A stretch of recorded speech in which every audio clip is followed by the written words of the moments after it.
নমস্কার। শ্রী শ্রী রামকৃষ্ণ কথামৃত প্রথম ভাগ। এক ঈশ্বর, তার ভিন্ন নাম, জ্ঞানী, যোগী ও ভক্ত। জ্ঞানীরা যাকে ব্রহ্ম বলে, যোগীরা তাকেই আত্মা বলে, আর ভক্তেরা তাকেই ভগবান বলে। একই ব্রাহ্মণ যখন পূজা করে তার নাম পূজারী, যখন রাধে তখন রাধুনী বামুন। যে জ্ঞানী জ্ঞানযোগ ধরে আছে, সে নেতি নেতি এই বিচার করে, ব্রহ্ম এ নয়, ও নয়, জীব নয়, জগৎ নয়। এইরূপ বিচার করতে করতে যখন মন স্থির হয়, মনের লয় হয়, সমাধি হয়, তখন ব্রহ্মজ্ঞান। ব্রহ্মজ্ঞানীর ঠিক ধারণা, ব্রহ্ম সত্য, জগৎ মিথ্যা, নামরূপ এসব স্বপ্নবৎ।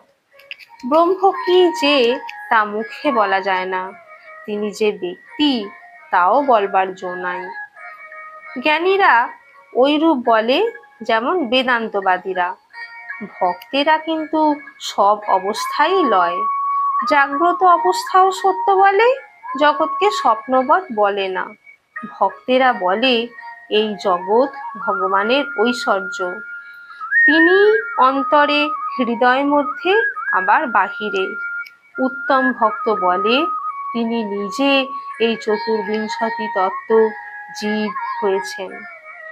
ভক্তের স্বাদ যে চিনি খায়, চিনি হতে ভালোবাসে না। ভক্তের ভাব কিরূপ জানো? হে ভগবান, তুমি প্রভু, আমি তোমার দাস, তুমি মা, আমি তোমার সন্তান, আবার তুমি আমার পিতা বা মাতা, তুমি পূর্ণ, আমি তোমার অংশ।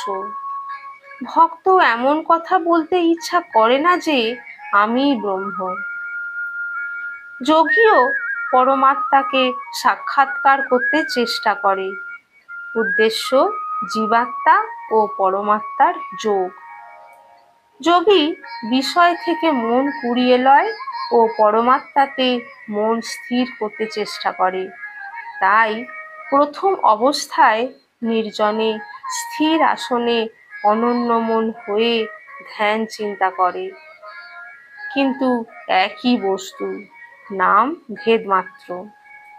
যিনি ব্রহ্ম তিনিই আত্মা, তিনিই ভগবান।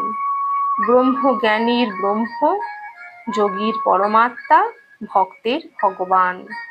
নমস্কার।